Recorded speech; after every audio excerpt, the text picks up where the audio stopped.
And we've now reached the point in the week, Charean, where we talk about the things we can't wait to see. And I'm going to go first this week because I've been very excited ever since I was reading through the transcript yesterday of the Vic Fangio press conference, and I saw that he was asked a question about snow in the forecast in Denver. And I got very excited. I grabbed my phone. I checked out the excellent Dark Sky app. And I saw that they were calling for 7 to 11 inches. They have since revised it to 3 to 7. And who knows, maybe over the course of the day, they've revised it even more. But I don't care. I want snow. I want a snow globe game. I want that.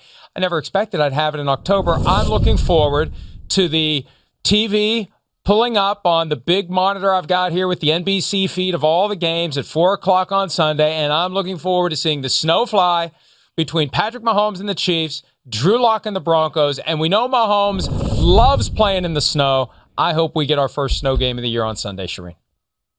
There is nothing like a snow game, Mike, not even a rain game, but you like all those. It's a throwback game, right? But it sure is fun to watch. So I hope they get a lot of snow, just like they did when Mahomes played against the Colts in the playoffs. And that's the first time he had ever played in snow. Of course, grew up here in Texas and played at Texas Tech and had never played in the snow until that game and played awfully well. And that also will be the debut of Le'Veon Bell, who has played plenty of games in the snow. So we might get a big dose of Le'Veon Bell on this game, and that would be fun too. All right, Charean, what's first on your list for what you can't wait to see this weekend? Well, I just want to see if the Cowboys are going to be able to stay in the NFC East race. And, you know, they have the next 2 games against Washington and Philadelphia and then play Pittsburgh before their bye week. And if they don't win this week, I think you can pretty much write them off because I don't think there's going to be enough wins on the schedule, even to get to 7 wins, which might win the division. I just don't think they can do it. To me, this is a must-win game for them. Andy Dalton said he feels much better in the offense the second week, having gone through an entire game. We'll see. He's not Dak Prescott, so he's going to face that vaunted Washington pass rush with only 1 starting offensive lineman in there, so it's going to be a tough game for him.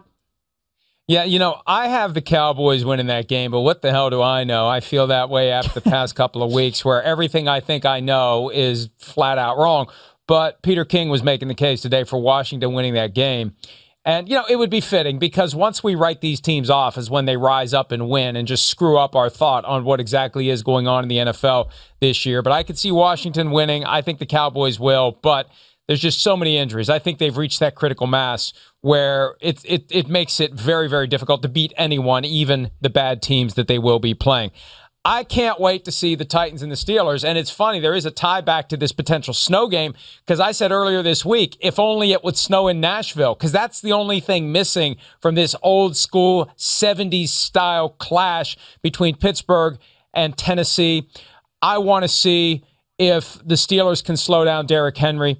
I think he needs 2 or 3 steps before he can get up to full speed and full force. That's the time to get him. And surely Keith Butler and Mike Tomlin are telling the guys that that's the important point. Get to him before he has his maximum speed because he's either going to run by you or through you at that point. And I could see them swarming to him, daring Ryan Tannehill to beat them. And that's going to be the key. And who knows, maybe they completely sell out to stop Derrick Henry and they pay for it in the passing game. But I want to see that Steelers defense try to slow down Derrick Henry. You know, we had Derrick Henry on the show earlier this week, Mike, and we asked him about the MVP conversation. And I think if he does well against the second-rated run defense in the league, we are going to be talking about him as an MVP candidate because he will have done it against one of the best run defenses in the NFL. And I think what we consider one of the best defenses in the NFL. So if he can even get to 100 yards, Titans are going to have a really good chance to win this game, grind it out. And we'll be talking really highly about the Titans, probably more so than we are now, and considering them to be a real contender in the AFC. All right, Charean, what else you got? What else are you anticipating this weekend? Well, I'm looking forward to Jimmy G going against the Patriots again. You know, he was Tom Brady's backup forever, didn't get to play too many games, but, you know, he played enough to convince the 49ers to go out and trade for him and then give him the big contract. And, you know, he started a Super Bowl for the 49ers. Whatever you want to say about him, he started a Super Bowl, which a lot of quarterbacks can't say that they've done. But I do want to see how Bill Belichick designs that defense to stop Jimmy G and the 49ers this week. Yeah, that is going to be fascinating. Bill Belichick knows him better than anyone and knows from studying him very carefully what he can do, what he can't do. And it'll be fascinating to see what Belichick has in store for Garoppolo. I can't wait to see primetime Kyler. I had said earlier this week I want more Cardinals in primetime. Little did I know that we would get more Cardinals in primetime. Here's Russell Wilson, who's going to be facing Kyler Murray for the third time, talking about the Cardinals quarterback. He's a phenomenal football player. He can really throw it. He can spin it. He can run around. I mean, he's quick as a cat. He's just moving around like crazy. I got to know him a little bit through the draft process and got a lot of respect for him and his competitiveness. And we're going to get to play against each other for many years, and it's going to always be a lot of battles. So, you know, I'm proud to see just his work ethic and success, and doing it for the shorter guys. But he's been special for sure. I interviewed both Russell Wilson and Kyler Murray in person just a couple of hours apart in Atlanta early 2019 when Kyler Murray was doing that awkward media tour where he hadn't decided to play football and he was being put in a tough spot all the time. It's like they probably shouldn't have brought him here until he knows what he's going to do. But I was struck by the physical difference between Wilson and Murray. Wilson's a giant compared to Murray. You know, because I feel good around Russ because we're about the same size. I felt great around Kyler. Kyler was little and is little and is, I think that makes it even more fascinating to watch him play because he runs around and past and through anyone and everyone. He's got great awareness. I firmly believe he's got the best combination of speed, agility, and awareness the NFL's ever seen. And people are like, what about Lamar Jackson? He doesn't have the awareness. I'm talking about awareness too.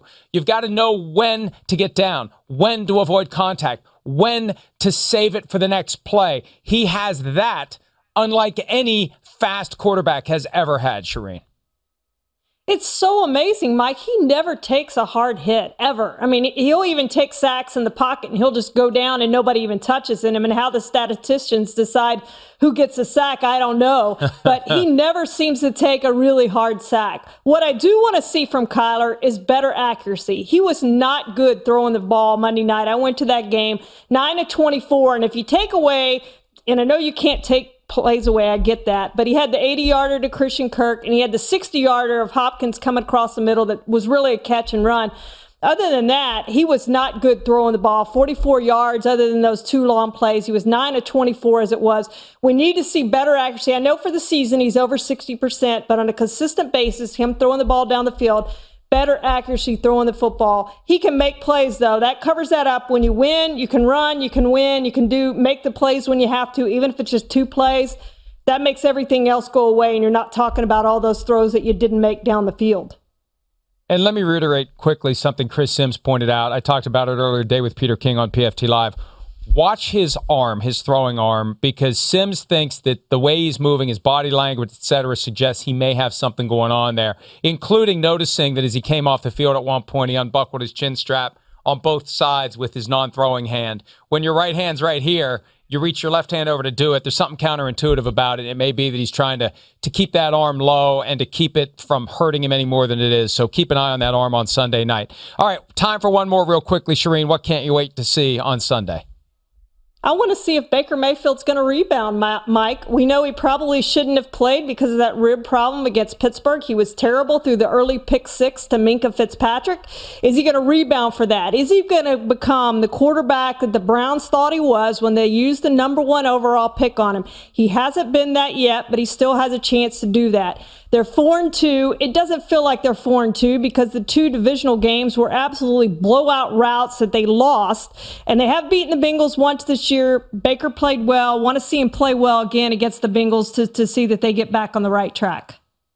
First thing I would have done this week if I was Kevin Stefanski, show the remaining schedule. There are 6 games they should win. There's 1 game against the Raiders, who knows. There's 3 games they should lose. They win those 6, they're 10-6, and they're going to the playoffs at a 10-6 record with 7 teams making it in the AFC this year. All right.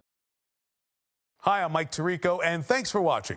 Make sure to hit subscribe for the latest news and highlights from NBC Sports.